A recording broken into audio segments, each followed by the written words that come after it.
আসসালামু আলাইকুম ওয়া রাহমাতুল্লাহি ওয়া বারাকাতুহু।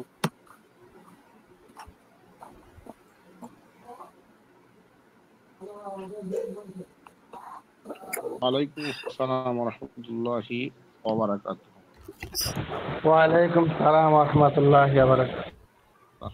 আপনারা সবাই ভালো আছেন? আলহামদুলিল্লাহ, আপনি কেমন আছেন? জি আলহামদুলিল্লাহ, আগের চাইতে অনেকটাই ভালো আছি আলহামদুলিল্লাহ।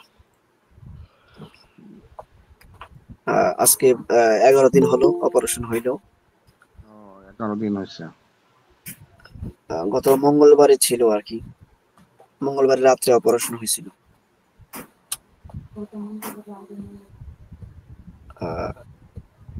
হ্যাঁ, গত মঙ্গলবারের আগের মঙ্গলবার, রাইট।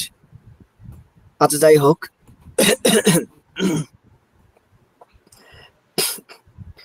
আমরা দ্রুত পড়া শুরু করি। আমরা স্ক্রিনে দেখতে পাচ্ছি মূলনীতি নাম্বার 41 থেকে মনে হয় শুরু, আন্ডারলাইন করা আছে। বিসমিল্লাহির রহমানির রহিম।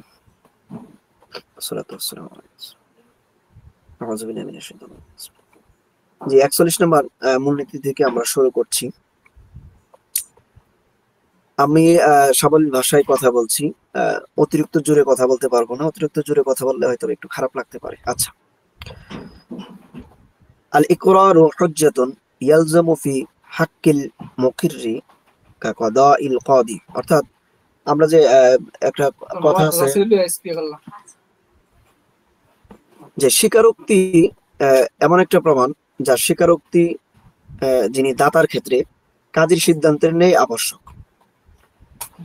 যেমন মানে কাজীর সিদ্ধান্ত যেমন বাস্তবায়ন করা আবশ্যক এক কথায়, ঠিক তেমনি ভাবে আপনার এই যে নিজের যে সিদ্ধান্ত বা স্বীকারোক্তি সেটাও বাস্তবায়ন করা আবশ্যক। শুধু কাজীর আপনার সিদ্ধান্ত বাস্তবায়ন করা আবশ্যক, কিন্তু নিজের স্বীকারোক্তি বাস্তবায়ন করা আবশ্যক নয়, এমনটা বললে হবে না। দুজনের স্বীকারোক্তি বাস্তবায়ন করা কি আবশ্যক।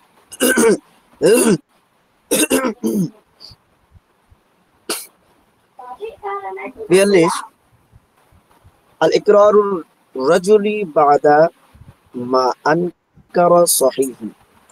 কারো অস্বীকৃতির পর পুনরায় স্বীকৃতি জ্ঞাপন করা গ্রহণযোগ্য। যেমন ধরেন মুশরিকরা মানে সন্ধি করে, যখন সন্ধির চুক্তি অনুযায়ী 100 গোলাম নিয়ে মুসলমানদের নিকট উপস্থিত হয়ে বলল যে এই নিন আপনাদের 100 গোলাম। মুসলমানদের নিকট উপস্থিত হয়ে বলল যে আপনাদের 100 গোলাম নিন। তখন গোলামরা বলল যে আমরা তো মূলত গোলাম নই, আমরা মূলত আজাদ। তো কিছুক্ষণ পর আবার আয়েশা বলল যে আমরা ভুল দাবি করছিলাম ওই সময়। তো কি, মূলত আমরা আজাদ নই, মূলত আমরা গোলাম হই। তখন মুসলমানদের জন্য এদেরকে গ্রহণ করা বৈধ হবে। কারণ কারণ হচ্ছে অস্বীকৃতির পর স্বীকৃতি দেওয়া বৈধ। একটা জিনিসকে অস্বীকৃতি দেওয়ার পর আবার যখন আপনি স্বীকৃতি দিবেন সেটা গ্রহণযোগ্যতা পায় বা গ্রহণ করা বৈধ আর কি মূলত। আচ্ছা, 43 আল ইকরারুল মুকিররি ইন্নামা ইয়াসবুতু ফি হাক্কিহি খাসাতান। স্বীকারোক্তি বিশেষত স্বীকারোক্তিদাতার ক্ষেত্রে প্রয়োগ হবে। স্বীকারোক্তি যিনি দিবেন তার ক্ষেত্রে প্রয়োগ হবে মূলত। এটা মানে কেউ করেন। আমরা মিউট করে রাখি।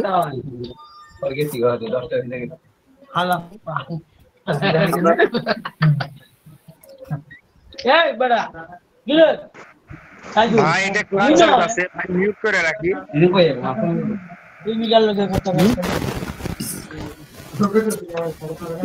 এমডি টাকা আর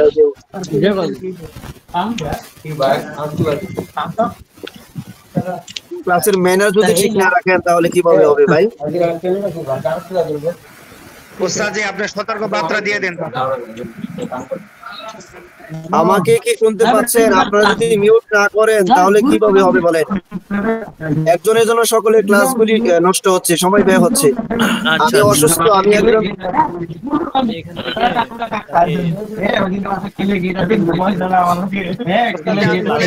ভালো করে কার মিউট হয় নাই আপনারা দয়া করে মিউট করেন প্লিজ মিউট আচ্ছা শুনেন, আমি একজন অপারেশনের মানুষ, তারপরও আমি মুফতি সাখাওয়াতুল্লাহ হুজুরের আহ, অনুরোধে আমি আসছি। অপারেশনের রোগী এরকম ক্লাসে আসা আসলে ঠিক নয়, অতিরিক্ত কথা বলতে হয়। তারপর আপনারা যদি না বোঝেন তাহলে এটা দুঃখজনক। যাই হোক, আমরা সরাসরি যে কথা বলতেছিলাম 43 নম্বর পয়েন্টে কথা বলতেছিলাম যে স্বীকারোক্তি, বিশেষত স্বীকারোক্তিদাতার ক্ষেত্রে প্রয়োগ হবে। তার ক্ষেত্রে যে কেউ অপরিচিত ব্যক্তিকে ভাই বলে স্বীকার করলো, তাকে চিনে না, অলসো মানে স্বীকার করলো যে সে তার ভাই। তো এক্ষেত্রে তার পিতা মারা যাওয়ার পর পিতার রেখে যাওয়া সমস্ত সম্পত্তি থেকে অপরিচিত ব্যক্তিকে অংশ দেওয়া হবে না, বরং সে যতটুকু অংশ তার পিতার সম্পত্তি থেকে পাবে তা থেকে অপরিচিত ব্যক্তিকে অর্ধেক দেওয়া হবে। অর্থাৎ দেখেন বিষয়টা আবার আমি আরেকটু বলি যে আমি ধরেন আপনাদের কারো মধ্য থেকে কাউকে বললাম, স্বীকারোক্তি দিলাম যে ভাই বলি, আমি স্বীকার করলাম। তো সেক্ষেত্রে আমার গার্ডিয়ান যদি মারা যায়, তো গার্ডিয়ানের আমার পিতার অংশ থেকে আমি যাকে ভাই বলেছি সে কোনো অংশ পাবে না, বরঞ্চ সে কি করবে, বরঞ্চ আমি যতটুকু অংশ আমার পিতার সম্পত্তি থেকে পাবো ওই অংশ থেকে অপরিচিত ব্যক্তি যাকে আমি ভাই বলছিলাম তাকে অর্ধেক দেওয়া হবে।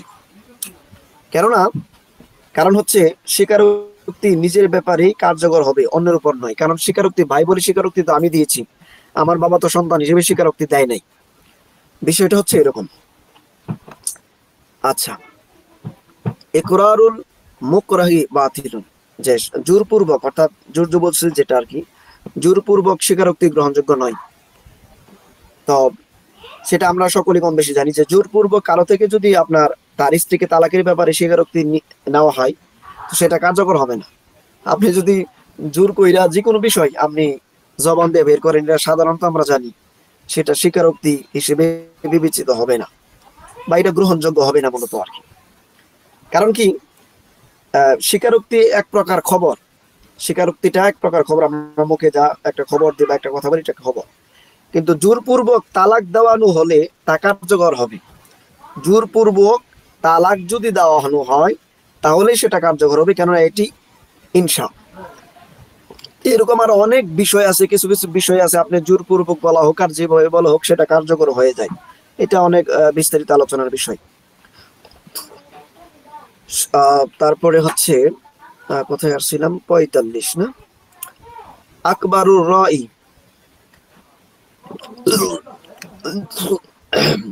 বিমানজিলাতিল ইয়াকিনি ফিমা ইউবতা আলাল ইহতিয়াত।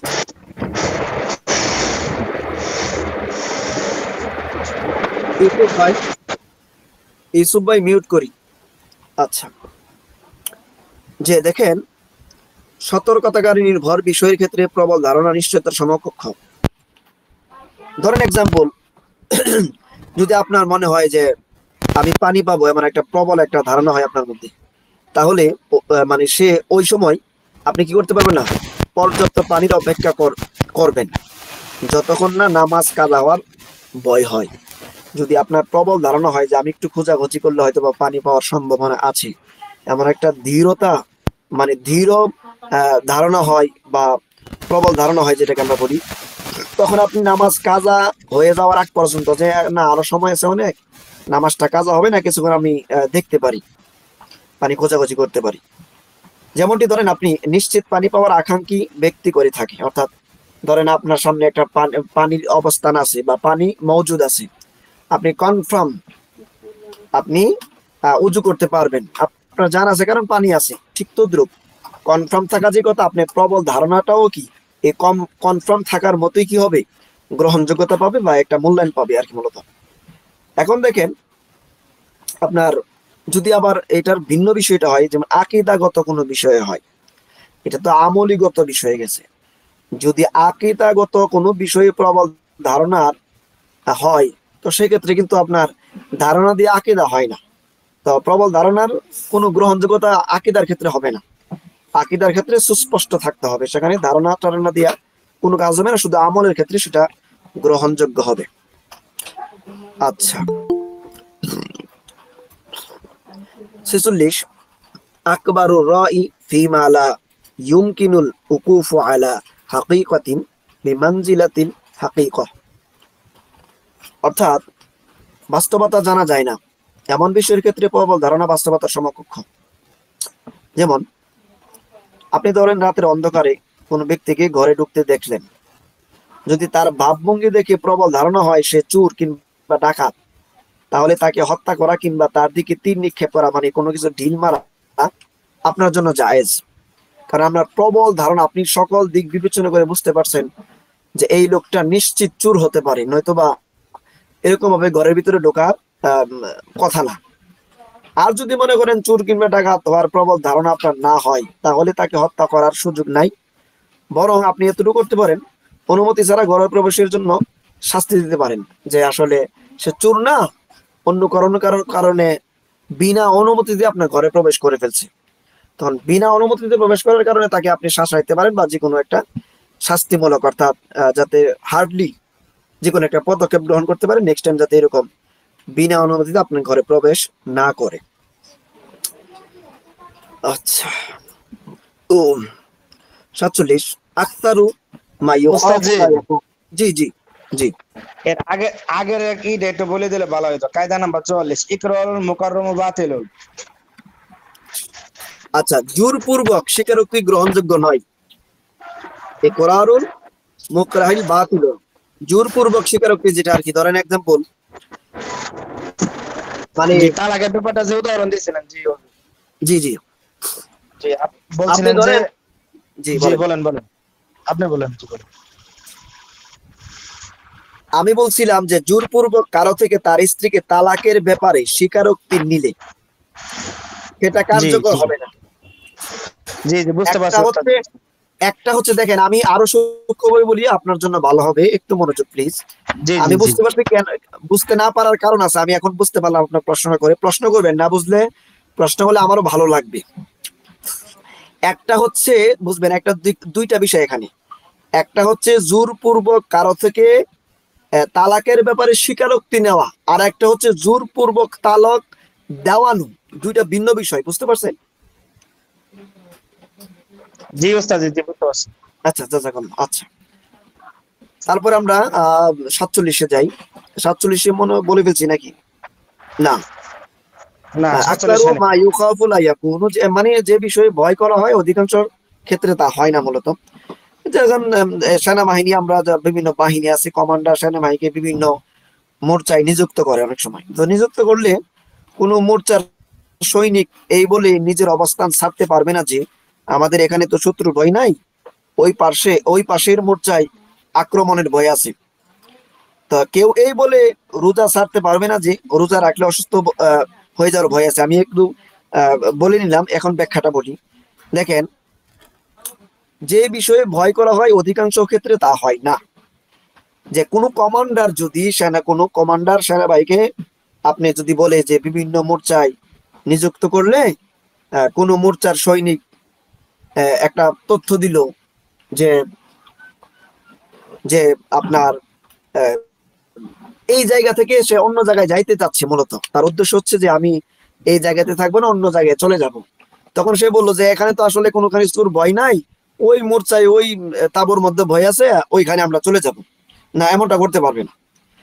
আবার রোজার ব্যাপারে আসছে যে যদি আপনি রোজা ছাড়তে না পারেন, বা অথবা কেউ যদি এই বলে যে রোজা ছাড়তে পারবে না, কেন, রোজা রাখলে অসুস্থ হয়ে যাওয়ার ভয় আছে।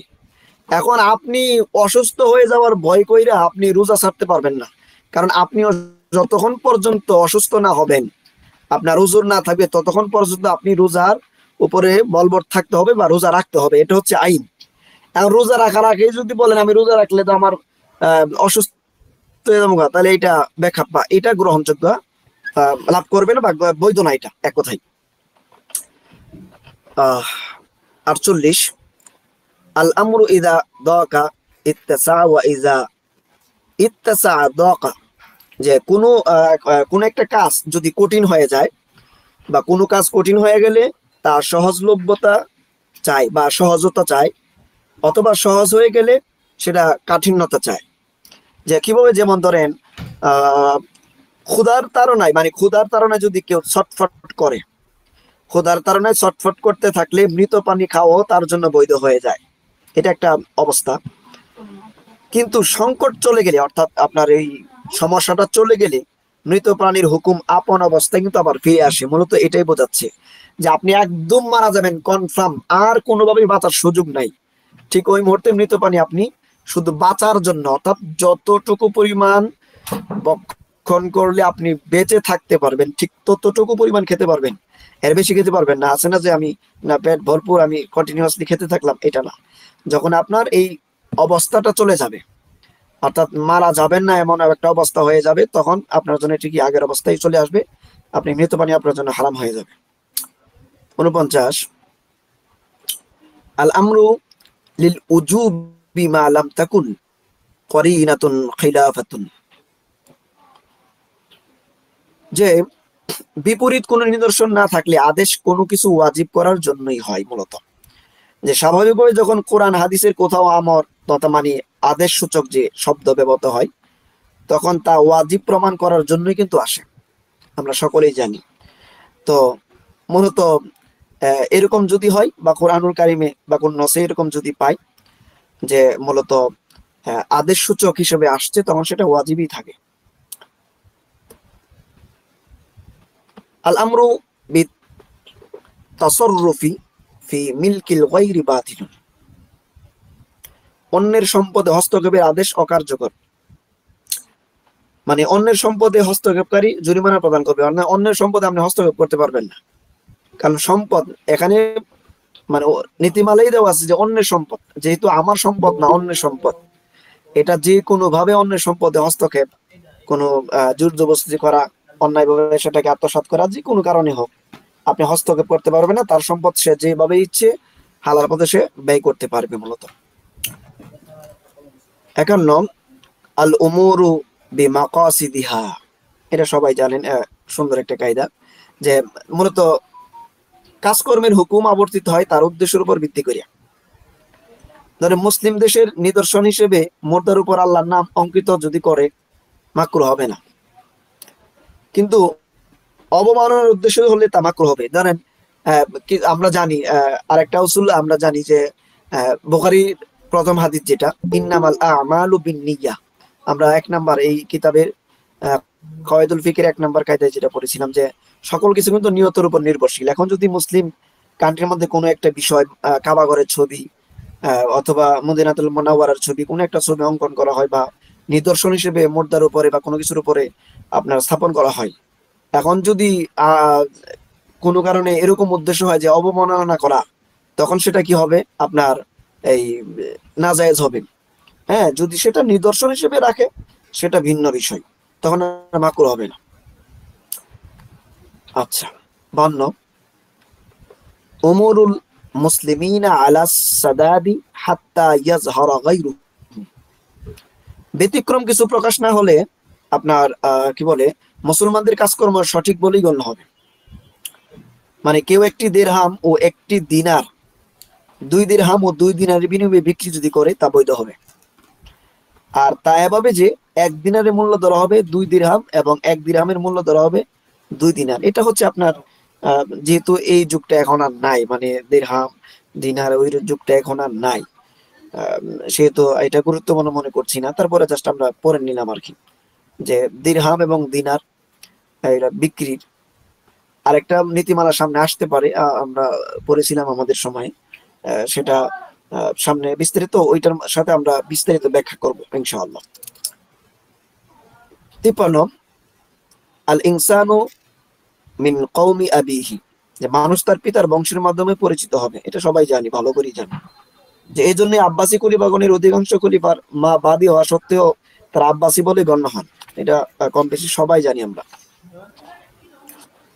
54, ইন্না শাইআ ইন্নামা ইয়াকদুরু হুকমান ইযা কানা ইউতাসাওয়ারু হাকীকাতান বা কোনো কিছু তখনই হুকুম আপনার হওয়ার যোগ্যতা রাখবে যখন তার বাস্তব অবস্থা বিদ্যমান থাকবে। আপনি ধরেন মানে কোনো বিষাদারী ব্যক্তি যদি দারুল ইসলামী মুসলমান হয়ে যায় এবং দারুল হারবি তার ছোট ছোট বাচ্চা থাকে, তাহলে তার মৃত্যুর পর তার ভাই তার সন্তানদেরকে নিয়ে তার কবর জিয়ারত করতে আসলে তার সন্তানদেরকে তার অনুগত হিসেবে মুসলিম গণ্য করে দারুল ইসলামে রেখে দেওয়া যাবে না। তো বরঞ্চ সে কি করবে, তার ভাইয়ের পূর্ণ অধিকার থাকবে তার সন্তানদেরকে দারুল হারবে ফিরিয়ে নিয়ে যাওয়া। কারণ হচ্ছে তার সন্তানদেরকে যখন নিয়ে আসে তখন সে মুসলিম হিসেবে জীবিত ছিল না, আর মূল জিনিসের অস্তিত্ব ছাড়া অনুগত বিষয়ের উপর হুকুম সাব্যস্ত করা যায় না। আচ্ছা, 55 ইন্নামা তু'তাবারুল আদাতু ইযা তরাদাত আও গালাবাত। কোন অভ্যাস বা প্রচলন তখনই গ্রহণযোগ্য হবে যখন তাতে অধিকাংশ মানুষ লিপ্ত থাকবে। দেখা যায় সমাজে অনেক কিছু অনেক সময় অনেক কিছুই রাষ্ট্রে প্রচলন থাকে, তো সেই বিষয়টাই মানে বোঝাতে চাচ্ছে যে যখন অধিকাংশ মানুষ এই বিষয়টা গ্রহণ করবে, লিপ্ত থাকবে এই কাজে, তখন সেটা গ্রহণযোগ্য হবে। তার কন্যাকে বিয়ের সময় স্বাভাবিকের তুলনায় অধিক পরিমাণ ধন সম্পদ দিলে সেটা সামাজিক প্রচলন হিসেবে ধর্তব্য হবে না, এবং তার উপর অন্য কারো তুলনাও করা যাবে না। ধরেন এক্সাম্পল, আমাদের বাংলাদেশে ম্যাক্সিমাম যে প্রচলনটা আর কি, মেয়ের বাড়িতে আপনার বরযাত্রী যায়, মানে জামাইয়ের সাথে যারা যায় আর কি, বরযাত্রী যায় ম্যাক্সিমাম তো 100-150 মেহমান তো ন্যাচারাল মানে স্বাভাবিকভাবে যায়। আবার দেখা গেছে যে কি বলে এটাকে বোর মানে যে মেয়েকে বিবাহ দিবে ওই মেয়ের বাড়ি থেকে স্বামীর বাড়ি থেকে কোনো কিছু না বললেও আপনার খাঁটি বাংলায় বলি লেপ তোষক, খাট, পালঙ্ক, এই যে স্টিলের আলমারি, ফ্রিজ এগুলো দিয়ে দেয়, মানে আমি আমাদের চোখের দেখা যেটা আর কি। তো যেই সমাজের মধ্যে এগুলো যদি অধিকাংশ মানুষ এই বিষয়টা গ্রহণ করে থাকে বা এটা একটা প্রচলন হয়ে যায়, তখন এতে কোনো সমস্যা নেই। কিন্তু যে বিষয়গুলো প্রচলন নাই, কিন্তু আপনি কি করলেন ওই বিষয়গুলো চাপায় দিচ্ছেন, হ্যাঁ, আর ওই বিষয়গুলো আপনার বেশি ব্যয়বহুল, হ্যাঁ, অনেক টাকার প্রয়োজন, এগুলা জায়েজ না, এইভাবে এটা আপনার ধরা হবে না মূলত আর কি, সেটা সামাজিক প্রচলন হিসেবেও ধরা হবে না, এই জন্য সেটা গ্রহণযোগ্য নাই। আচ্ছা, 56 ইন্নামা ইউবতানাল হুকমু আলাল মাকসুদি লা আলা যাহিরিল লাফজ। হুকুম আবর্তিত হয় মূলত উদ্দেশ্যের উপর ভিত্তি করে। জি চলবে। হুকুম আবর্তিত হয় মূলত আপনার উদ্দেশ্যের উপর ভিত্তি করে, বাহ্যিক শব্দের উপর ভিত্তি করে নয়। ধরেন এক্সাম্পল, আপনার ধরেন কাফেররা মুসলমানদেরকে ঘেরাও করলে মুসলমানেরা কাফেরদের সাথে একটা নির্দিষ্ট জায়গায় পৌঁছানো পর্যন্ত সন্ধি করলো যে আমরা ওই জায়গা পর্যন্ত পৌঁছানোর পর্যন্ত যুদ্ধ করব না। অথবা মুসলমানরা সেখান থেকে রওনা হয়ে এমন এক জায়গায় পৌঁছলো যেখানে উভয় পক্ষ একে অপরের আক্রমণ থেকে নিরাপদ। তো সেখানে তারা এতটুকু সময় বিশ্রাম করলো যে সময়ের মধ্যে তারা সন্ধির নির্ধারিত স্থানে পৌঁছা যায়। এমন অবস্থায় মুসলমানদের জন্য নির্ধারিত জায়গায় না পৌঁছে কাফেরদের উপর পাল্টা আক্রমণ করা সন্ধির খেলাফ কাজ হবে। অর্থাৎ যতটুকু পর্যন্ত যে জায়গায় পৌঁছানোর আগ পর্যন্ত সন্ধি হয়েছিল এর আগে আক্রমণ করা কি হবে না, আপনার সন্ধি যে সন্ধি করছে ওই সন্ধির খেলাফ হবে, এটা বৈধ না। কারণ হচ্ছে চুক্তির মূল উদ্দেশ্য নিরাপদ স্থানে পৌঁছা পরিমাণ সময় নেওয়া। যেহেতু চুক্তি হয়েছে, তাদের সাথে সন্ধি হয়েছে, এই জন্য ওই জায়গায় পৌঁছানোর আগ পর্যন্ত কোনো কিছু করা যাবে না। 57 আচ্ছা 57 ইন্নামা ইউ'মালুল মুআরাদু বিহাসবিদ দালিল। প্রতিরোধমূলক কথা দলিলের ভিত্তিতে মানে কি বলে দলিলের ভিত্তিতে কার্যকর হবে মূলত। আপনি ধরেন কোন বন্দী মুসলিম কমান্ডারকে বললো, কোন বন্দী মুসলিম কমান্ডারকে বললো আমাকে নিরাপত্তা যদি দেন তাহলে আপনাদেরকে 100 গোলামের সন্ধান দিব, যদি সন্ধান না দেয় তাহলে আমি আপনাদের বন্দী হিসেবেই গণ্য হব, আমাকে আজাদ করতে হবে। এখন সে যদি শর্ত পূরণ না করে তাহলে তার নিরাপত্তা বাতিল হবে, কারণ সে তো সন্ধি করে বলছে, সে শর্ত দিছে। কারণ হচ্ছে এখানে বন্দির প্রতিরোধমূলক কথা যদি সন্ধান না দেই, তার নিরাপত্তা বাতিল হওয়ার দলিল হিসেবে গণ্য হবে। কারণ সাথে চুক্তি করে নিছি যে আমি যদি সন্ধান দেই তাইলে আমাকে কি করবেন, আপনার নিরাপত্তা দিবেন। আর যদি কোনো কারণে সন্ধান না দিই তাহলে আমাকে বন্দী হিসেবেই আপনি কি করবেন, গণ্য করবেন। তো সে প্রতিরোধমূলক কথাটা না বললে তার নিরাপত্তা বহাল থাকতো। যদি প্রতিরোধমূলক কথাটা না বলতো তো মূলত নিরাপত্তা বহাল থাকতো আর কি। যাই হোক, 58 আল ইসারু ফিল কুরবি লা ইয়াজুজু, যে নৈকট্য লাভের ক্ষেত্রে, অর্থাৎ নৈকট্য লাভ বলতে আল্লাহর নৈকট্য লাভের ক্ষেত্রে অন্যকে প্রাধান্য দেওয়া জায়েজ নেই। সেটা কিভাবে? শাফি মাযহাবের ইমামগণ যেটা বলেন আর কি, যে ইবাদত এবং আল্লাহর নৈকট্য লাভের বিষয়ে অন্যকে প্রাধান্য দেওয়া মাকরুহ, আর দুনিয়াবি কোনো বিষয়ে অন্যকে প্রাধান্য দেওয়া পছন্দনীয়। সুতরাং নিজে পবিত্র না হয়ে অন্যকে পবিত্র হওয়ার সুযোগ দেওয়া, নিজের সতর না ঢেকে অন্যকে সতর ঢাকার সুযোগ দেওয়া, নিজে নামাজের প্রথম কাতারে না দাঁড়াইয়া অন্যকে দাঁড়ানোর সুযোগ দেওয়া জায়েজ নাই। মূলত বিষয় এটা আছে, এটা আর কি, যে আপনি আল্লাহ, কোন মানুষটা না চায় যে আল্লাহর নৈকট্য লাভের জন্য তো সবাই চায় যে আমি আল্লাহর নৈকট্য লাভ করি, কিন্তু বিষয় হচ্ছে একজনকে আরেকজনের উপরে প্রাধান্য দেওয়া যাবে না কিছু কিছু ক্ষেত্রে, দুনিয়াবি ক্ষেত্রে, আরেকটা হচ্ছে আল্লাহর ক্ষেত্রে, দুইটা ভিন্ন বিষয়। ইবাদত এবং আল্লাহর নৈকট্য লাভের বিষয়ে অন্যকে প্রাধান্য দেওয়া মাকরুহ, পরিষ্কার। আচ্ছা, কোথায় আসছি? 59। আমার ক্লাস আর 5টা মিনিট। 59, কোথায় এটা? আইয়ুন কালিমাতু জামিইন ইয়াতানাওয়ালু কুল্লা ওয়াহিদিন মিনাল মুখাতিবিনা আলাল ইনফিরাদ, অর্থাৎ এটা ইয়ার বিষয়। আইয়ুন বহু বচনের শব্দ আর কি, আমরা জানি। এটি সম্বোধনকৃত সকলকে পৃথক পৃথক শামিল করে। মানে কেউ যদি বলে আপনার যে আইয়ুকুম দাখালা মিনকুম আউয়ালান ফালাহু কাযা মিনান নাফলি, তো এরকম এটা অনেক ইয়ার বিষয়, যে মানে শ্রোতাদের মধ্য থেকে যে প্রথম প্রবেশ করে মূলত সেই ঘোষিত পুরস্কারের যোগ্য হবে আর কি। অর্থাৎ কোন একটা এর মধ্যে আপনি ঘোষণা করলো কোনো একটা বিষয়ে, তখন যে প্রথমে আসবে বা প্রথমে প্রবেশ করবে, সামনে আসবে, তো সেই ঘোষিত, মানে যিনি ঘোষণা করবেন কোনো কিছুর ব্যাপারে, যিনি প্রথমে আসবেন বা প্রথম সারিতে থাকবেন তিনি সেটা পাবেন মূলত আর কি। পিছনে যারা থাকবেন তারা পাবে না।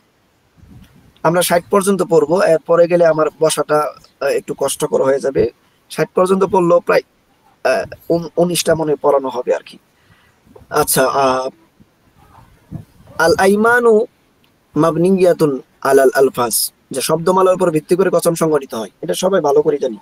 মানে কেউ ধরেন এক্সাম্পল রাগান্বিত হয়ে কসম করলো আর কি, রাগ কইরা, যে এই জিনিসটা খুব মজার বিষয়, যে আমি তোমার জন্য টাকা দিয়ে কিছু ক্রয় করব না, মানে আমি তোমার লাগি টাকা দিয়া কোনো কিনতাম না, সে কসম করলো। তো কসম করার পরে সে তার জন্য কি করলো, 100 দিরহাম দিয়ে কিছু একটা কিনে আনলো। এতে তার কসম ভঙ্গ হইতো না আর কি, ভঙ্গ হবে না, কেননা কসম শব্দের উপর নির্ভর করে সংগঠিত হয়। আর আমি তো কসম করছি টাকা দিয়ে কিছু কিনতাম না, কিন্তু টাকা দিয়ে তো কিনি না, আমি দিরহাম দিয়ে কিনছি অথবা রিয়াল দিয়ে কিনছি। মানে যে পরিভাষাটা, যে শব্দ আমি উচ্চারণ করছি, সেই শব্দের উপর হইলো কসম ভঙ্গ হবে কি হবে না এটা নির্ভর করবে। তো আশা করি এটা সহজ বিষয়টা বুঝতে পারছেন।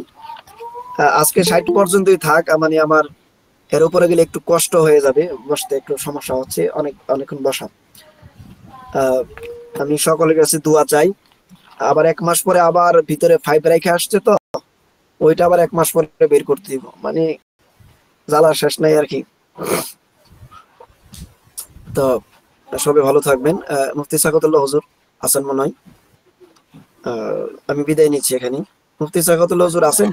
জি জি জি, শুকরিয়া শুকরিয়া, জাযাকাল্লাহ, জি, হায়াকাল্লাহ, আজকে বারাকাল্লাহ এখানে ফিক। বিদায় নিই। আর জি জি বসে থাকতে পারছেন, নাহলে আরো আগাইতাম আর কি। জি জি, সমস্যা নাই, শুকরিয়া শুকরিয়া। হ্যাঁ, আপনি ওকে, আসসালামু আসছেন, আলাইকুম। সময় দিচ্ছেন। জি, শুক্রিয়া। জি। আচ্ছা, তো আমরা সবাই ওনার জন্য দোয়া করবো। উনি একটু অসুস্থ তো, তো এমনিতে খুব অ্যাক্টিভ মানুষ, কিন্তু অসুস্থতার কারণে, বিভিন্ন ব্যস্ততার কারণে দেখা গেছে একটু সমস্যা আচ্ছা, হয়ে যে যায়। আমরা একটু দোয়া পড়ে দেব কি? অবশ্যই, অবশ্যই, অবশ্যই। لا بأس طهور إن شاء الله أسأل الله العظيم رب العرش العظيم أن يشفيك. لا بأس طهور إن شاء الله أسأل الله العظيم رب العرش العظيم أن يشفيك. لا بأس طهور إن شاء الله أسأل الله العظيم رب العرش العظيم أن يشفيك. لا بأس طهور إن شاء الله أسأل الله العظيم رب العرش العظيم أن يشفيك. لا আমিন। بأس طهور إن شاء الله أسأل الله العظيم رب العرش العظيم أن يشفيك. আমিন। لا بأس طهور إن شاء الله أسأل الله العظيم رب العرش العظيم أن يشفيك. আমিন। لا بأس طهور إن شاء الله أسأل الله العظيم رب العرش العظيم أن يشفيك. آمين. আমিন। মাশাআল্লাহ, মাশাআল্লাহ, জাযাকাল্লাহ, হায়াকাল্লাহ, বারাকাল্লাহ। সকলেই দোয়া করব। আচ্ছা, সবার পক্ষ থেকে আপনি দোয়া করে দিয়েছেন, অনেক অনেক খুশি হইলাম। সমস্যা নাই, খুবই ভালো লাগলো, ভালো হয়েছে মাশাআল্লাহ। আচ্ছা, তো আমরা আল আসবাউন নাজারে চলে যাই।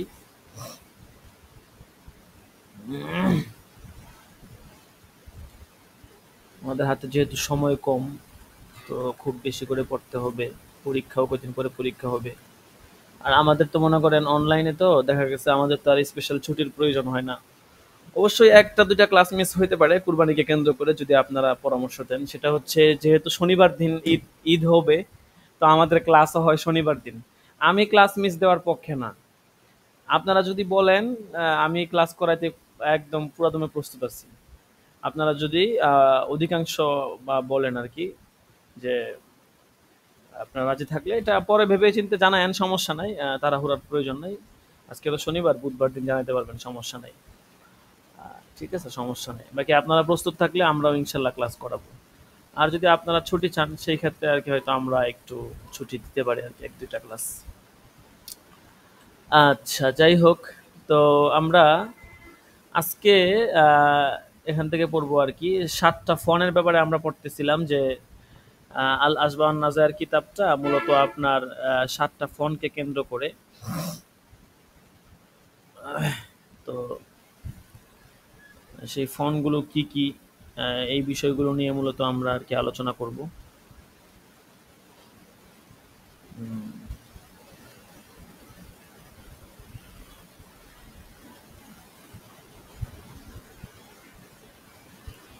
মুসান্নাফ রহমতুল্লাহ আলাই মানে এখানে ওনার কিতাবটাকে যে 7টা ফোনে বিভক্ত করছেন, সাবাতি ফুনুন ইয়াকুনু হাযাল মুআল্লিফুন নউসানি মিনহা আল আউয়াল মারিফাতুল কাওয়াইদ। এখান থেকে ইনশাআল্লাহ আজকে শুরু হবে।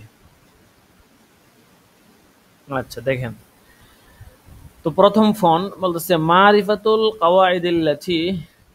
দেখেন, এবারও দেখেন, স্ক্রিনে শেয়ার করা আছে। الأول معرفة القواعد التي ترد إليها وفرع الأحكام عليها، وهو أصول الفقه في الحقيقة، وبها يرتقي الفقيه إلى درجة الاجتهاد ولو في الفتوى।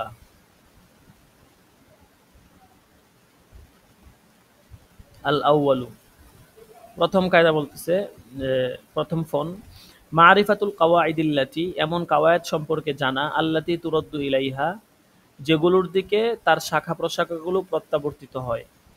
অর্থাৎ কিছু মূল নীতি আছে বা মূল কায়দা আছে, এই কায়দাগুলো জানা। বলতেছে ওই কায়দা থেকে শাখা প্রশাখা কিছু মাসলা বের হয়, যেই শাখা প্রশাখা মাসলাগুলো মূলত ওই কায়দার দিকেই ফিরে। বলতেছে ওয়াহিয়া উসুলুল ফিকহি ফিল হাকিকতি, প্রকৃতপক্ষে এগুলোই হচ্ছে ফিকহার মূল উসুল। এই কায়দাগুলো কিতাবে যাবে, ঠিক আছে, কিতাবে আসবে, মানে মৌলিক কিছু কায়দা আছে, এই মৌলিক কায়দাগুলোর থেকে অনেকগুলো শাখা প্রশাখা বের হয়।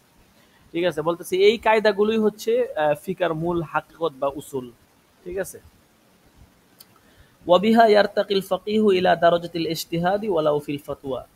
বলতেছে এর মাধ্যমে এই ফকিহ যে আছে সে ইজতিহাদের স্তরে উন্নীত হয়। বলতেছে যদিও ওয়ালাউ ফিল ফতোয়া সেইটা ফতোয়ার ক্ষেত্রে হোক না কেন, ফতোয়ার ক্ষেত্রে হলেও বলতেছে ওই কায়দাগুলোই হচ্ছে মূল, ঠিক আছে, ওই কায়দাগুলোর মাধ্যমেই ফকিহ একটা উচ্চ স্তরে উন্নীত হয়। আচ্ছা, ও আকসারু ফুরুইহা যফিরতু বিহা ফি কুতুবিন গরীবাতিন আও আসারতু বিহা ফি গায়রি মাযান্নাতিন। এখন মুসান্নেফ এই কায়দাগুলো কোথায় পাইছেন, এই যে আপনার কোন জায়গা থেকে মূলত আপনার এই কায়দাগুলো লেখছেন এই বিষয়ে কথা বলবে। তো উনি বলতেছেন ওয়া আকসারু ফুরুইহা, বলতেছে এই কায়দাগুলোর অধিকাংশই মানে শাখাগত বিষয়, বলতেছে যফিরতু বিহা ফি কুতুবিন গরীবাতিন, মানে এর কায়দার শাখা প্রশাখার যে মাসলাগুলো আছে বলতেছে এগুলো হাসিল করেছি আপনার ফি কুতুবিন গরীবাতিন, বিরল কিতাব থেকে উনি এগুলো কি করেছেন, হাসিল করেছেন। আচ্ছা, কুতুবিন গরীবা মানে বিরল কিতাব, বিরল কিতাব থেকে সেগুলো আমি কি করেছি, হাসিল করেছি।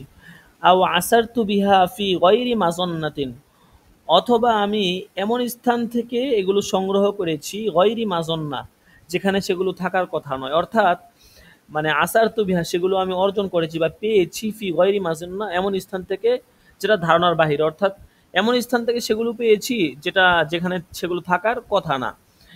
মাজাজে তরজমা উদ্দেশ্য আর কি, এখানে হাকিকি তরজমাটা আর কি শুবহু মিলবে না। ইল্লা আন্নি বিহাউলিল্লাহি ওয়া কুওয়াতিহি লা আনকুলু ইল্লা সহিহাল মু'তামাদা ফিল মাযহাবি, তবে আমি আল্লাহ তাআলার তৌফিক এবং শক্তিতে বলতেছে যে লা আনকুলু আমি বর্ণনা করব না, ইল্লা তবে করব, অর্থাৎ আল্লাহ তাআলার তৌফিক এবং শক্তিতে শুধুমাত্র আস-সহিহাল মু'তামাদা ফিল মাযহাবি, মাযহাবে সহিহ এবং নির্ভরযোগ্য কায়দাটাই কি করব, বর্ণনা করব। গরীব বা দুর্বল কায়দা আমি কি করব না, বর্ণনা করব না। ওয়া ইন কানা মুফাররান আলা কওলিন দাঈফিন আও রিওয়ায়াতিন দাঈফাতিন নাব্বাহতু আলা যালিকা গালিবা, বলতেছে যদিও সেটা বের হয় দুর্বল মত থেকে কিংবা দুর্বল রিওয়ায়াত থেকে, আলা কওলিন দাঈফ মানে দুর্বল মত থেকে, ঠিক আছে, আও রিওয়ায়াতিন দাঈফ অথবা দুর্বল মত অথবা দুর্বল জায়গা থেকে আর কি, রিওয়ায়াত থেকে। বলতেছে দুর্বল কৌল অথবা দুর্বল জায়গা থেকেও, রেওয়ায়াত থেকেও যদি সেই কায়দাটা বের হয়, তারপরেও নির্ভরযোগ্য যেটা সেটা আমি বর্ণনা করব। বলতেছে পাশাপাশি নাব্বাহতু আলা যালিকা গালিবা, বলতেছে অধিকাংশ জায়গাতে বা সাধারণত আর কি আমি সেটা চিহ্নিত করে দিয়েছি, অর্থাৎ যদি দুর্বল রেওয়ায়াত থেকে আমি কোনো কায়দা নিয়ে আসি বা দুর্বল কৌল থেকে কোনো কায়দা নিয়ে আসি, সেটা আমি বলে দিব, চিহ্নিত করে দিয়েছি বা সতর্ক করে দিয়েছি। ওয়াহুকিয়া আন্নাল ইমামা আবা তাহের আদ-দাব্বাস জামা কাওয়াইদ মাযহাবি আবি হানিফা রাহিমাহুল্লাহ 17 কায়দাতান ওয়া রাদ্দাহু ইলাইহা। এখানে একটা ঘটনা বলতেছে, তো দেখেন ঘটনাটা দেখেন। তো বর্ণিত আছে যে ইমাম আবু তাহের দাব্বাস উনি হানাফি মাযহাবের জামা কাওয়াইদ মাযহাব আবি হানিফা, হানাফি মাযহাবের কায়দাগুলোকে জামা একত্রিত করেছেন কয়টা কায়দার মধ্যে, 17 কায়দাতান 17টা কায়দার মধ্যে হানাফি মাযহাবের পুরো বিষয়টাকে উনি একত্রিত করে ফেলেছেন। ওয়ারাদ্দাহু ইলাইহা, এবং মানে অর্থাৎ এর ভিতরেই তিনি ফিরিয়ে রেখেছেন, অর্থাৎ পুরো হানাফি মাযহাবকে উনি 17টা কায়দার মধ্যে জমা করে ফেলেছেন। বলতেছে ওয়ালাহু হিকায়াতুন মা আবি সাঈদ আল হারবি আশ-শাফিঈ, বলতেছে এই ইমাম আবু তাহের দাব্বাস উনার সাথে আবু সাঈদ হারবি শাফির একটা ঘটনা বর্ণিত আছে। সেটা কি, যে ফাইন্নাহু লাম্মা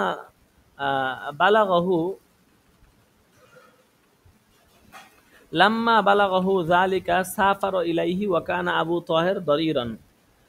সেই ঘটনাটা বলতেছে যে আবু তাহের যে মানে সেই ঘটনাটা কি, যে যখন আবু সাঈদ হারবির সাথে কার ঘটনা, ইমাম শাফি আবু সাঈদ হারবির সাথে আবু তাহের দাব্বাসের ঘটনা আর কি। তো যখন এই আবু সাঈদ হারবি উনি একটা সংবাদ জানলেন, কি সংবাদ, যে আবু তাহের দাব্বাস আবু তাহের দাব্বাস উনি মূলত আপনার 17টা কায়দার মধ্যে পুরো হানাফি মাযহাবকে জমা করে ফেলছেন। আর এইটা যখন আবু সাইদ হারবি শুনলেন, শোনার পরে বলতেছে উনি মানে আবু তাহের দাব্বাস হানাফি মাযহাবকে যে মানে 17টা কায়দার মধ্যে ঢুকিয়ে দিয়েছেন, এটা যখন শুনলেন তখন তিনি আবু তাহের দাব্বাসের কাছে গেলেন।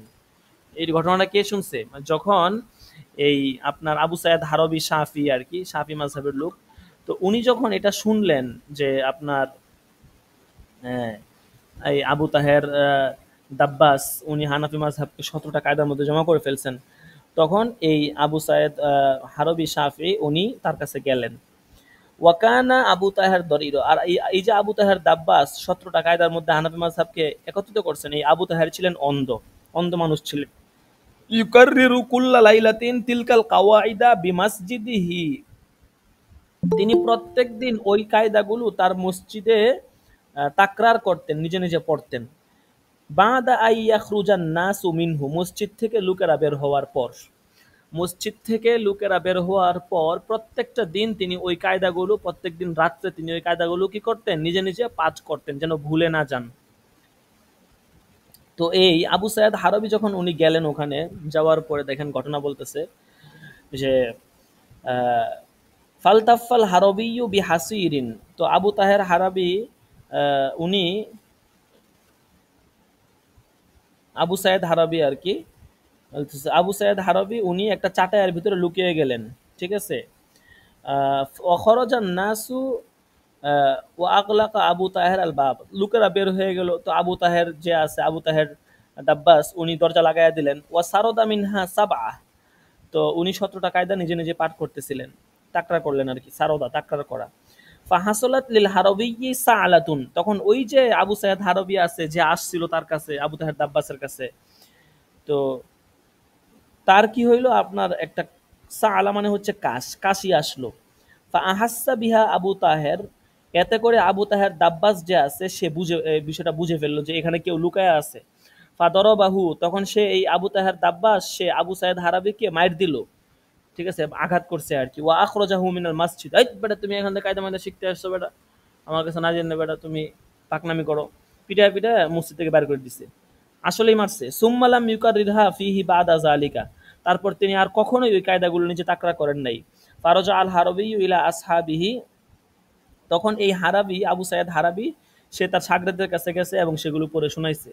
মানে সে ওইরকম মেধাবী ছিল, একবার কায়দাগুলো শুনছে আর মুখস্থ হয়ে গেছে। তো এখানে আসলে ঘটনার দ্বারা উদ্দেশ্য কি? উদ্দেশ্যটা হচ্ছে যে এই যে মানে আমাদের মানে আগের কালে ইমাম সাহেবরা কত কষ্ট করে কায়দাগুলো রচনা করতেন, তো কেউ চাইতো না যে আমি এত কষ্ট করে একটা কায়দা শিখছি এটা আরেকজনকে ফ্রিতে শিখাইয়া দিব, কারণ এলেম এটা ফ্রিতে কেউ কাউরে শিখাইতে চাইতো না। শিখবেন ভালো কথা, আপনি শাগরেদ হন, আমরা লুকায় লুকায় কি জন্য শিখবেন? আর উনি যেহেতু অনেক কষ্ট করে শিখছে, উনি নর্মালি কাউরে শিখাইতে চাইতেও না, ঠিক আছে। আর এখানে যে ঘটনাটা বলছে এখানে একটু কথা আছে, সেটা হচ্ছে এই ঘটনাটা মূলত আবু সাইদ হারাবির সাথে ঘটে নাই, বুঝছেন। এখানে বলছে না যে আবু সাইদ হারাবি শাফি উনার একটা ঘটনা আছে আবু তাহের দাব্বাসের সাথে, মূলত আবু সাইদ হারাবি শাফির সাথে এই ঘটনাটা ঘটে নাই, বরং একজন হানাফি আলেমের সাথে আবু তাহের দাব্বাসের এই ঘটনাটা ঘটছে। তো আবু সাইদ হারাবি ছিলেন এই ঘটনার একজন বর্ণনাকারী, বুঝছেন।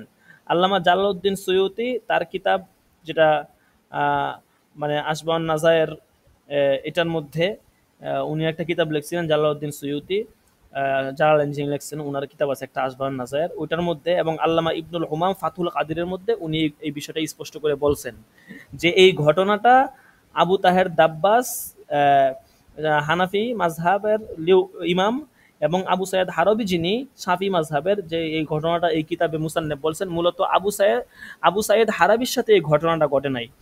তো এই ঘটনার মূল তো আবু তাহের দাব্বাস উনি হানাফি মাযহাবের আলেম ছিলেন, উনার সাথে আরেকজন হানাফি মাযহাবের আলেমের এই ঘটনাটা ঘটছে, ঠিক আছে। তো এখানে একটু বর্ণনা করার ক্ষেত্রে একটু তাসামু হয়ে গেছে আর কি।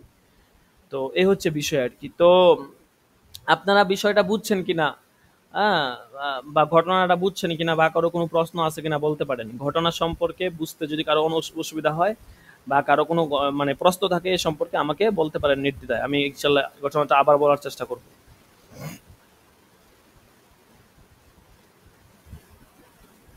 জি, আশা করি সকলেই বুঝতে পেরেছেন। যেহেতু কেউ কোনো প্রশ্ন করতেছেন না, আশা করি সকলেই বুঝতে পেরেছেন। সামনে ধরেন। আসানি, দ্বিতীয় বিষয় হচ্ছে, দ্বিতীয় যেই এলেম যেটা তিনি এই কিতাবের মধ্যে নিয়ে আসছেন, দ্বিতীয় আসানি, আজ-জাওয়াবিতু ওয়া মা দাখালা ফিহা ওয়া মা খরাজা আনহা ওয়া হুয়া আনফাউল আকসামি লিল মুদাররিসি ওয়াল মুফতি ওয়াল কাজী। শরঈ কায়দা কানুনের বর্ণনা প্রসঙ্গে বলতেছে যে আজ-জাওয়াবিতু ওয়া মা দাখালা ফিহা, দ্বিতীয় বিষয় হচ্ছে জাওয়াবেত মানে শরঈ কায়দা কানুন, ওয়ামা দাখলা ফিহা এবং এর অধীনে যে সমস্ত কায়দা কানুন এর অন্তর্ভুক্ত হয়, ওয়ামা খরচ আনহা যেগুলো এর অন্তর্ভুক্ত নয় সেগুলো, মানে যে সমস্ত শরঈ কায়দা কানুন মৌলিক কায়দা কানুন আছে এগুলো বর্ণনা করবে এবং এর অধীনে যেগুলো যে মাসলা মাসাইল ঢুকে, যে শাখা প্রশাখা আছে এবং যেগুলো এর থেকে বের হয় সেগুলো বর্ণনা করবে।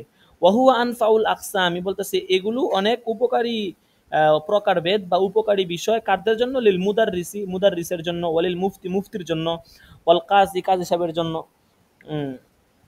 তো মুদাররিসের জন্য যদি উপকারী হয় তাহলে কি মুতাআল্লিমের জন্য উপকারী হবে না? অবশ্যই হবে।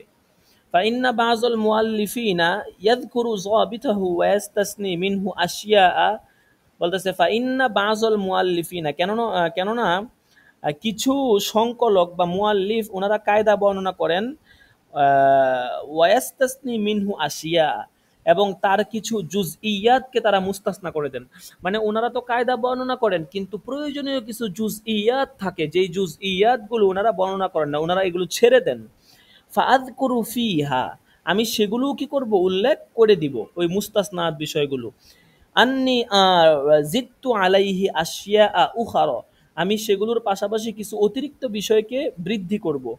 ফামাল্লাম ইয়াত্তলি আলাল মাজিদি, বলতেছে যেই ব্যক্তি সেই অতিরিক্ত বিষয়গুলো জানতে পারবে না, সেই বিষয়ে অবগতি লাভ করতে পারবে না, জন্নাত দুখুলা ওয়াহিয়া খারিজাতুন, বলতেছে সে তো ওই বিষয়গুলোকে কায়দার অন্তর্ভুক্ত মনে করবে, ওয়াহিয়া খারিজাতুন, অথচ ওই অতিরিক্ত বিষয়গুলো কায়দার বাহিরের।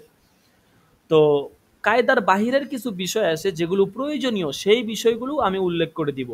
তো এটা আপনাকে বুঝতে হবে। মুসান্নেফ বলতেছেন কেউ যদি এ সম্পর্কে নলেজ না থাকে তাহলে সে এইগুলোকে কায়দার ভিতরের বিষয় মনে করবে, অথচ এগুলো হচ্ছে কায়দার বাহিরের বিষয়। কামা সাতারাহু, বলতেছে যে যেমনটা তুমি দেখবে আর কি, মানে অচিরেই তুমি এই বিষয়গুলো খেয়াল করবে, অচিরেই তুমি এটা জানতে পারবে। ঠিক আছে, সামনে এই মাসলা মাসাইল যখন আসবে তখনই তুমি দেখবে যে মুসান্নেফ কিছু কায়দা বর্ণনা করছে আর কিছু বিষয় বর্ণনা করছে যেগুলো কায়দার বাহিরের বিষয়। ঠিক আছে, আচ্ছা। তো বলতেছে ওয়ালিহাদা ওয়াকআ মাওকিআন হাসানান ইনদা যাওয়িল ইনসাফি, বলতেছে এজন্যই এই বিষয়টি উত্তম এবং যথাস্থানে ওয়াকআ পতিত হয়েছে, ইনদা যাওয়িল ইনসাফি, ইনসাফ প্রিয় এবং হচ্ছে আপনার জ্ঞানীজনের নিকটে, ওয়াবতাহাজা বিহি মান হুয়া মিন উলিল আলবাব, অর্থাৎ জ্ঞানীজনের নিকটে এবং ইনসাফ প্রিয় লোকদের নিকটে এই বিষয়টা ওয়াকআ মাওকিআন হাসানান ওয়াবতাহাজা বিহি, অর্থাৎ মাওকিআন হাসানান মানে উত্তম স্থান, আর ওয়াবতাহাজা বিহি মানে যথাযথ স্থান, মানে ফেল দুটো একসাথে আসার কথা ছিল, একটু ফাসলা হয়ে গেছে আর কি। মানে এই বিষয়টা এজন্যই উত্তম এবং যথাযথ স্থানে কি হয়েছে? ওয়াকআ আপতিত হয়েছে, ওয়াবতাহাজা এবং এসেছে আর কি। ইবতাহাজা মানে হচ্ছে উত্তম, আর মাওকিআন হাসানান মানে হচ্ছে আপনার আপনার চমৎকার বা ভালো আর কি, ভালো স্থান, এবং অবতাহাজা মানে যথাযথ, একই কাছাকাছি অর্থ আর কি। যাই হোক, আচ্ছা, তো এই ছিল দ্বিতীয় বিষয়, দ্বিতীয় ফন যেটা কিতাবে আছে আর কি। তৃতীয় নাম্বার আস-সালিসু মারিফাতুল জামঈ ওয়াল ফারকি, তৃতীয় হচ্ছে জমা এবং ফারাক, মারিফাতুল জামঈ ওয়াল ফারকি, অর্থাৎ জমা এবং ফারাকের পরিচয় সম্পর্কে। জমা এবং ফারাক কি জিনিস এটা প্রাথমিক তো জেনে নেই, একদম তো পরিভাষা কিছুটা তো জানতে হয়, একদম বলে চলে গেলে তো হয় না। এই দুটা মূলত একটা পরিভাষা আর কি। এর উদ্দেশ্য হচ্ছে এমন মাসাইল, তো যেই মাসলাগুলো কিছু বিধানের সাথে মুশতারাক আবার কিছু বিধানের ক্ষেত্রে আলাদা। ঠিক আছে, যেমন ধরেন মুসলমান এবং জিম্মি, তো মুসলমান এবং জিম্মি এদের কিছু মাসলা এক, মানে মুসলমানের যেই হুকুম জিম্মিরও সেম হুকুম। ঠিক আছে, মুসলমানের ক্ষেত্রে যে বিধান জিম্মির ক্ষেত্রে কি সেম, একই বিধান। আবার কিছু কিছু মাসলার ভিতরে মুসলমানের জন্য এক হুকুম, জিম্মির জন্য আরেক হুকুম, পার্থক্য হয়ে যায়। তাহলে এইটাকে বলা হয় জমা এবং ফারাক, অর্থাৎ কিছু কিছু বিধানের ক্ষেত্রে মুসলমান জিম্মি এক, কিছু বিধানের ক্ষেত্রে মুসলমান আলাদা জিম্মি কি আলাদা, এটাকে বলা হয় জমা এবং ফারাক। এই বিষয়গুলো নিয়ে মুসান্নেফ এখানে কিতাবে নিয়ে আসছেন। এরপরে আর রাবিউ আল আলগাস, চতুর্থ হচ্ছে আলগাস। আলগাস কি জিনিস?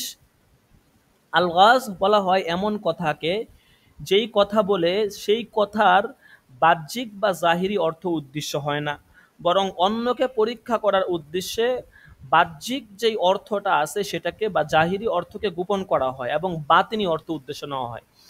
ধরেন একটা কথা আমি বললাম, তো এটার যে বাহ্যিক একটা উদ্দেশ্য আছে বা কথার যে বাহ্যিক যেই বিষয়টা সেটা আমি গোপন করে রাখবো, আর আপনার এই কথার যেই অন্তর্গত বা বিতর্গত যে মানাটা আছে সেটা বলে উদ্দেশ্য নেওয়া হয় আর কি। বাহ্যিকটা উদ্দেশ্য নেওয়া হয় না। কালিমাতু হাক্কিন উরিদা বিহাল বাতিল, এমন আর কি। মানে কথা একটা বাহ্যিক একটা অর্থ দাঁড়াবে, কিন্তু বাহ্যিক অর্থটা উদ্দেশ্য না, উদ্দেশ্য হচ্ছে বিতর্গত অর্থ উদ্দেশ্য। এটা দিয়ে অন্যকে পরীক্ষা করা হয়। এটা ছিল আপনার চতুর্থ। পঞ্চম বিষয় হচ্ছে আল খামিসু আল হিয়ালু, হিয়াল সম্পর্কে। হিয়াল কি জিনিস?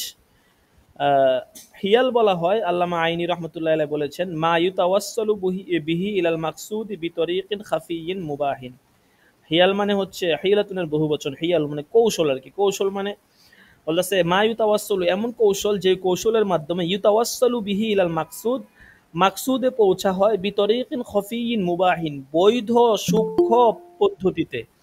ঠিক আছে, অর্থাৎ সূক্ষ্ম বৈধ পদ্ধতি অবলম্বন করে কি করা হয়, আপনার মাকসুদে বা যেটা আমার উদ্দেশ্য আছে সেই মাকসাদে পৌঁছা হয়। যেমন দেখা গেছে শরীয়তে বিভিন্ন বিধান আছে যেগুলোর ক্ষেত্রে আপনার কৌশল অবলম্বন করলে বিধান থেকে নিষ্কৃতি পাওয়া যায়। ঠিক আছে, জাকাতের ক্ষেত্রে কিছু বিধান আছে, এই ক্ষেত্রে দেখা গেছে একটু কৌশল অবলম্বন করলে অনেকের জাকাত ফরজ হয় না, বা অনেকে কৌশল অবলম্বন করে এমন ভাবে যেখানে জাকাত তুলনামূলকভাবে তার কম টাকা খরচ হয়। এরকম অনেক কৌশল আছে, অনেক মাসলার ক্ষেত্রে কৌশল আছে যে কৌশল করলেই দেখা গেছে হুকুম থেকে বাঁচা যায়। তো এই যে কৌশল বা হিয়াল, এগুলো কেন করা হয়? বা বৈধ বৈধ হওয়া লাগবে, অবৈধভাবে আপনি আবার কৌশল অবলম্বন করে বাঁচতে পারবেন না। বৈধ কৌশল অবলম্বন করে আপনার মানজিলে মাকসাদে পৌঁছা বা উদ্দিষ্ট বিষয়ে পৌঁছা, এটাই হচ্ছে হিয়াল। এটা হচ্ছে আপনার একটা এলেম আর কি। তো এই সম্পর্কে মুসান্নেফ অনেক মাসলা মাসাইল নিয়ে আসছে। এটা ছিল পঞ্চম। ষষ্ঠ নাম্বার আস-সাদিসু আল আসবাহু ওয়ান নাজায়ের। ষষ্ঠ নাম্বার হচ্ছে আসবাহ ওয়ান নাজায়ের। আসবাহ ওয়ান নাজায়ের তো আগে আমরা জানি যে আসবাহ ওয়ান নাজায়ের দ্বারা উদ্দেশ্য হচ্ছে যে এমন কিছু মাসলা মাসাইল যেটা একটা আরেকটার সাথে সম্পর্ক রাখে। ঠিক আছে, একদিক থেকে এটাকে আরেকটার সাথে কি রাখে, সম্পর্ক রাখে। এটা তো আমরা শুরুতেই পড়ে আসছি। আসবাহ ওয়ান নাজায়ের অর্থ আসবা, এটা হচ্ছে শিবহুনের বহুবচন, নাজায়ের নাজিরাতুনের বহুবচন। তো অর্থাৎ উদ্দেশ্য হচ্ছে এমন মাসলা মাসাইল যেগুলো একটা আরেকটার সাথে কি রাখে, সাদৃশ্য রাখে। এই সম্পর্কে আমরা পড়ব। আর এ সম্পর্কে পড়বো বলতে আমাদের কিতাবটা শুধু এ সম্পর্কেই। ঠিক আছে, মানে এ সম্পর্কে বলতে মানে এইটা সাবজেক্ট নিয়ে আমরা পড়বো। আমরা এই আলগাস, হিয়াল, জমা ফারাক এগুলো আমরা পড়বো না, আমরা শুধু আসবান নাজায়ের এই বিষয়টাই পড়বো আর কি। আচ্ছা দেখেন, السابع ما حكي عن الإمام الأعظم وصاحبيه والمشايخ المتقدمين والمتأخرين من المطارحات والمكاتبات والمراسلات والغريبات। আচ্ছা, সপ্তম বিষয় হচ্ছে ইমাম আজম আবু হানিফা এবং সাহিবাইন মুতাকাদ্দিমিন মাশায়েখ কেরাম থেকে যেগুলো বর্ণিত হয়েছে সে সম্পর্কে মুসান্নিফ উল্লেখ করবেন। সেগুলো কি? মিনাল মুতারাহাত, যেমন মুতারাহাত, মুকাতাবাত, মুরাসালাত, গরিবাত। তো এগুলো কি? মুতারাহাত, মুকাতাবাত, মুরাসালাত, গরিবাত সংক্ষেপে আমরা জেনে নেই। প্রথমেই হচ্ছে আপনার মুতারাহাত। ঠিক আছে, তো মুতারাহাত কি জিনিস? মুতারাহাত বলা হয় এমন মাসআলাকে যা কোনো একজন আলেম কয়েকজন আলেমের সামনে উপস্থাপন করবে, অতঃপর তারা পরস্পর সেই মাসআলা সম্পর্কে পর্যালোচনা করবে। ঠিক আছে, মানে একটা মাসলা আমি আপনার সামনে 5 জনের সামনে উপস্থিত করলাম, তারপর সবাই মিলে আমরা ওই মাসলাটা নিয়ে আলোচনা করলাম, পর্যালোচনা করলাম। তো এই জাতীয় যে মাসলাগুলো সবাই মিলে আলোচনা পর্যালোচনা করে এগুলোকে বলা হয় মুতারাহাত। ঠিক আছে, এরপরে আসি বলছে যে মুকাতাবাত। মুকাতাবাত কাকে বলা হয়?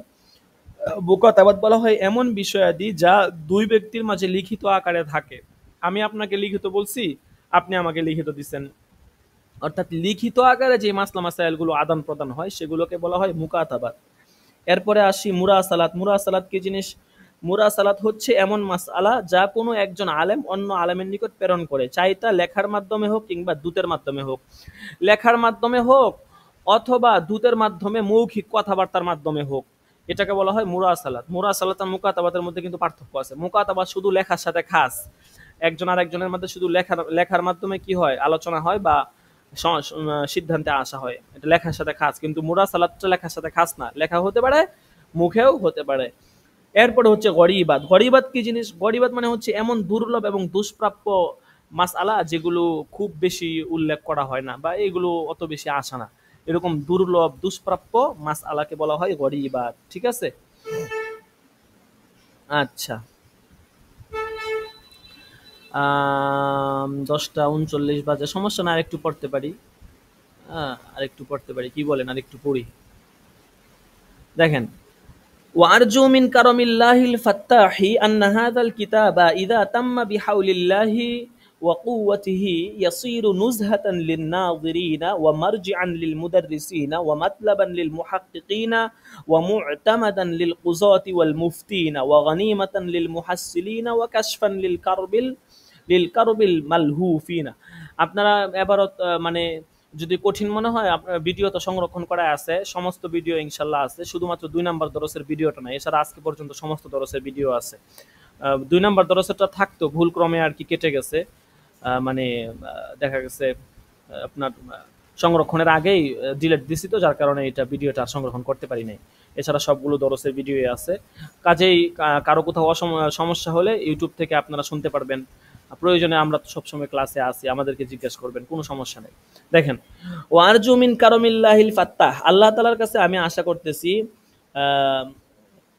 যে কারমিল্লাহি ফাত্তাহ। ফাত্তাহ এটা হচ্ছে আল্লাহ তাআলার একটা নাম, ফাতিহুনের বহুবচন, বা বহুবচন না, মানে ইসমে মুবালাগা আর কি।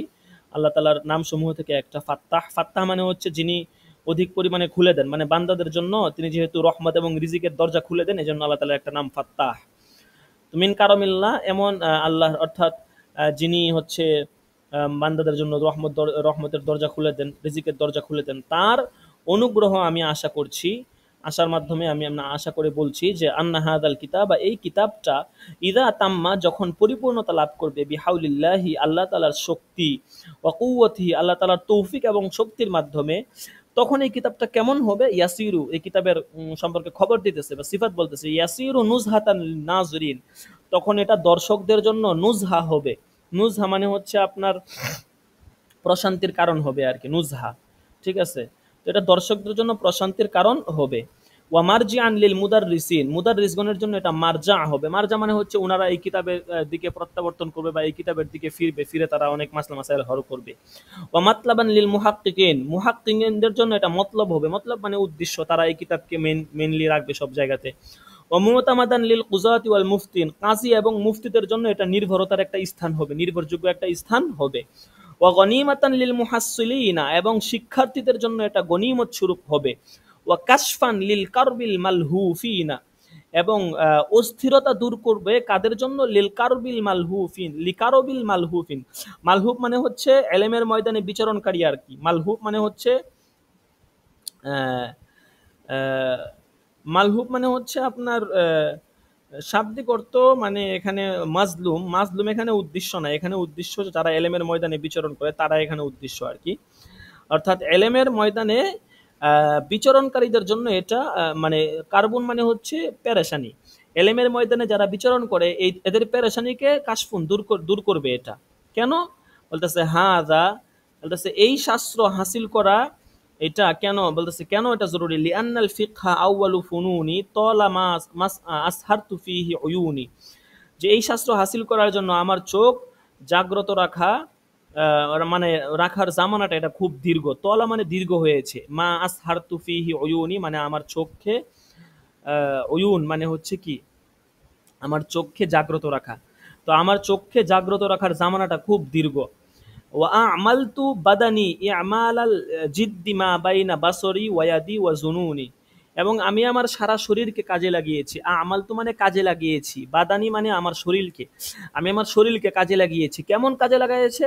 ইমালাল জিদ্দি মা বাইনা বাসরি ওয়া ইয়াদি ওয়া জুনুনি, আমার মানে খুব মানে কাজটা মানে ইয়ামাল আল জিদ্দি মানে খুব কঠিনভাবে আর কি, খুব কঠিনভাবে কাজে লাগিয়েছি বা ভালো করে কাজে লাগিয়েছি। যেই কাজটা বন্টিত কোথায়? মা বাইনা বাসরি, আমার চোখ, ওয়া ইয়াদি আমার হাত, ওয়া জুনুনি এবং আমার দেমাগ বা ধারণার মাঝে, যেই কাজটা বন্টিত আমার চোখ, হাত, দেমাগ এবং খেয়ালের মাঝে। ঠিক আছে, আচ্ছা।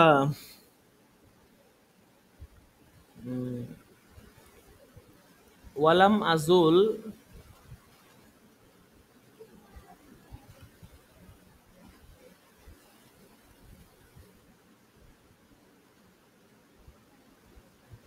আচ্ছা এতটুকু থাকুক, সামনে অনেকটা আছে তো। পরবর্তী দরসে ইনশাল্লাহ আমরা খুতবা শেষ করে আলফন্নে আউয়ালে চলে যাব, তাছাড়া এটা তো শেষ করাও যাবে না, এখন 11টা বেজে যাইতেছে। তাহলে ওয়ালাম আজুল থেকে ইনশাল্লাহ আগামী দরসে হবে। ঠিক আছে, কোথায়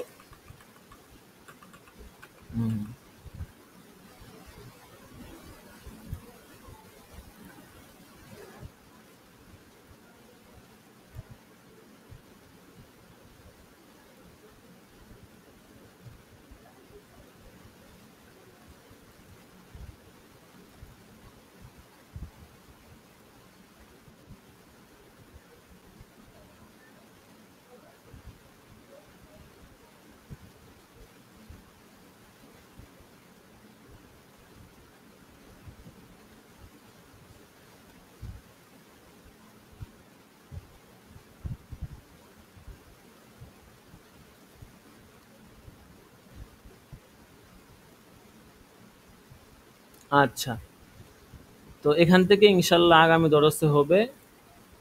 ঠিক আছে, আমি স্ক্রিনশটটা গ্রুপে দিয়ে দিলাম যেন পেস না লাগে।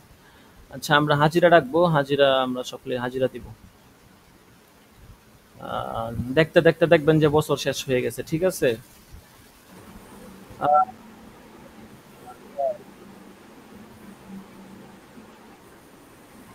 আচ্ছা দেখেন এখানে আজকে 16 নাম্বার দরস। ঠিক আছে, হাজিরা দিব। আবু নাইম আছে 1 নাম্বার দাখলা, নাই। সারওয়ার হুসাইন, 2 নাম্বার দাখলা। আব্দুর রাজ্জাক, রফিকুল ইসলাম, ওয়াইসুল করনি আছে, ওয়াইসুল করনি নাই। আবুল হাসান আছে 6 নাম্বার দাখলা, আবুল হাসান।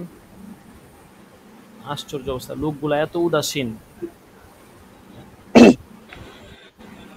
তারপরে আমানুল্লাহ আছে, আমানুল্লাহ। আপনি এত বছর পরে কোত্থেকে আসছেন? আমি বললাম না ওই যে আমি অসুস্থ ছিলাম, এইজন্য দর্শনে আসতে পারিনি। এই জন্য এতদিন। আল্লাহ, অসুস্থটা তো মনে করেন যার আপনার মানে এত আর মানে ক্লাস না যে আপনার অসুস্থতা আপনি অসুস্থতার সাথে করতে পারবেন না, এটা গ্রহণযোগ্য ওজন না। আমি বাড়ি থেকে মুস্তাহিদ আল আদনান, গতকালকে আসছি মুস্তাহিদ আল আদনান, লাব্বাইক মুস্তাহিদ আল আদনান। আরে এত দেরি হয় কি জন্য? খুরশেদ আলম 11 দাখেলা, লাব্বাইক লাব্বাইক 12 নাম্বার দাখেলা। রাকিবুল ইসলাম, এবার মনে হইতেছে অনেকেই পুরস্কার পাবে। অলরেডি 10 জনের 12 জনের উপরে আছে নিয়মিত, এখনো গাইন হয় নাই। যাক, সমস্যা নাই, আমরা পুরস্কার দিতে প্রস্তুত ইনশাল্লাহ। মানসম্মত পুরস্কার পাবেন। গত বছরের একজন ছিল, একজন না 2 জন আছে, তাদেরকেও পুরস্কার দেওয়া হয় নাই। ইনশাল্লাহ এই বছর সম্মেলন করবো, তো ফুজালা সম্মেলন করে সকলকে পুরস্কার দিব। আপনারা যা বেতনগুলো নিয়ে অবহেলা করতেছেন, এটা তো খুবই দুঃখজনক। আচ্ছা, আবু ইউসুফ আছে। লাব্বাইক ওস্তাদ আছে। হ্যাঁ, তারপরে আবু ইউসুফ কত দাখেলা আপনার? 13 নাম্বার দাখেলা আবু ইউসুফ আছে। হ্যাঁ, 14 নাম্বার জি আছে লাব্বাইক শাহাদাত হোসেন। ওস্তাদ আছে। 14 নাম্বার, 14 আছে, 14 তো নাই, 14 নাই শাহাদাত। 15 নাম্বার আছে সাকিবুল ইসলাম। লাব্বাইক। হ্যাঁ ঠিক আছে। 16 number Abu Naim. Hello. 17 number আছে শাহাদাত হুসাইন দাখেলা। লাব্বাইক 18 নাম্বার মাহাদি হাসান। লাব্বাইক উস্তাদ জি, লাব্বাইক। 19 নাম্বার সাইফুল ইসলাম। 19 নাম্বার নাই সাইফুল ইসলাম। আচ্ছা, 20 নাম্বার আছে। 20 নাম্বার দাখেলা লাব্বাইক রাফি উস্তাদ জি। রাফি। লাব্বাইক। আচ্ছা, 21 নাম্বার আব্দুর রহমান সিরাজি। 21 নাম্বার।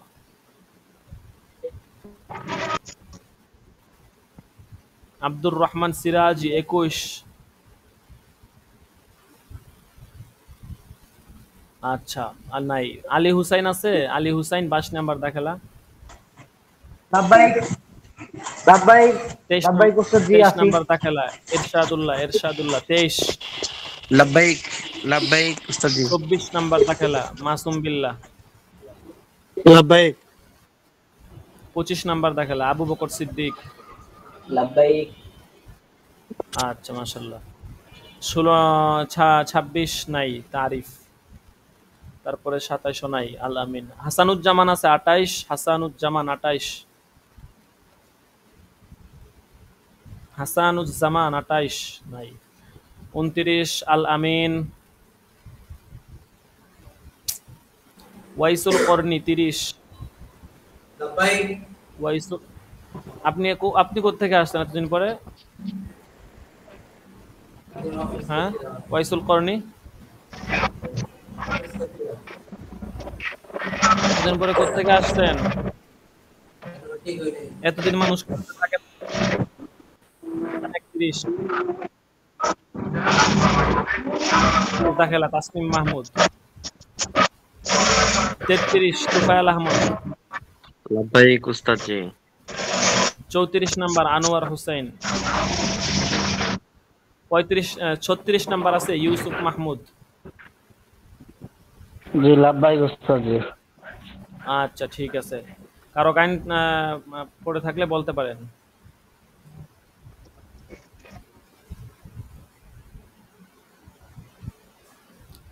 আপনারা বেতনগুলো পরিশোধ করে দিয়েন, ঠিক আছে? অনেক অবহেলা হইতেছে। আপনারা বেতন পরিশোধ না করলে পরে আমরা বিপদে পড়ে যাব বছর শেষে।